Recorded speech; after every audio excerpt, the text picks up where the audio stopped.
आज स्वराज इंडिया ने अपनी एक नई दिल्ली की टीम का अनाउंस किया है। हम बात करेंगे योगेंद्र यादव जी से कि सर आज आपने अपनी नई एक टीम का ऐलान किया है दिल्ली को लेकर। उस टीम में क्या कुछ प्रमुखता रहेंगी टीम की, पहले ये बता दिए, और कौन कौन उस टीम के अब लीडर रहेंगे?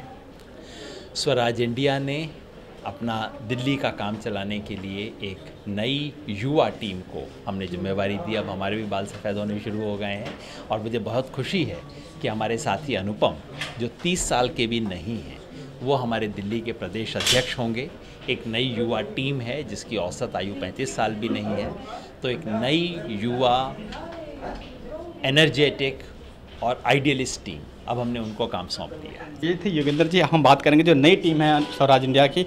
अनुपम जी, अब आपको दिल्ली का प्रदेश अध्यक्ष बनाया गया, अब आपको दिल्ली को लेकर आपकी प्रमुखता क्या रहेंगी? देखिए, सबसे पहले तो संगठन को लेकर, संगठन निर्माण को लेकर जो संगठन के मुख्य ब्रॉड पैरामीटर्स हैं, कार्यकर्ता, कार्यालय और कार्यक्रम का, उस पर जोर देने की ज़रूरत है। हमने शुरू से कहा है कि स्वराज इंडिया का जो दफ्तर होगा वो किसी पार्टी के दफ्तर, किसी जमावड़े की तरह नहीं होगा। उसको हम स्वराज केंद्र कहते हैं और उस स्वराज के विचार को हम बिल्कुल ज़मीनी स्तर पर कैसे प्रैक्टिस करते हैं उसका एक रिफ्लेक्शन हमारे उन स्वराज केंद्रों में होगा।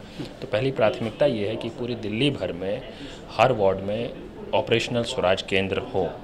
ये पहली प्राथमिकता है। गाँव के अंदर आप लोगों ने अपनी जो टीम है वो घोषणा नहीं करी, दिल्ली की जो टीम नहीं बनाई, आप सिर्फ एक नेशनल टीम को लेकर लड़ते रहे, उसका खामियाजा भी आप लोगों को देखने को मिला।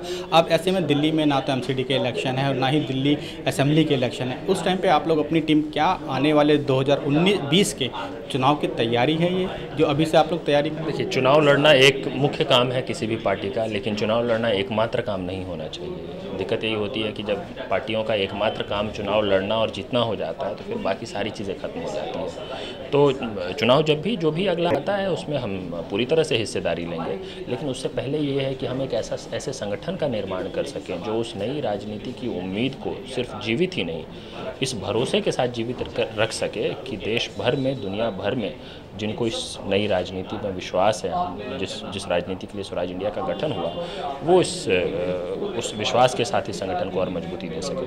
सीधे स्वराज पार्टी के दिल्ली प्रदेश अध्यक्ष अनुपम जी, जिनका कहना था कि जो यहाँ पर स्वराज इंडिया दिल्ली के अंदर अपना एक पैनल खड़ा करना चाहते हैं जिससे कि 2020 के जो चुनाव उसकी तैयारी अभी से कर सके। कैमरामैन शूरवीर के साथ अनिल कुमार सिंह, टोटल न्यूज़, दिल्ली।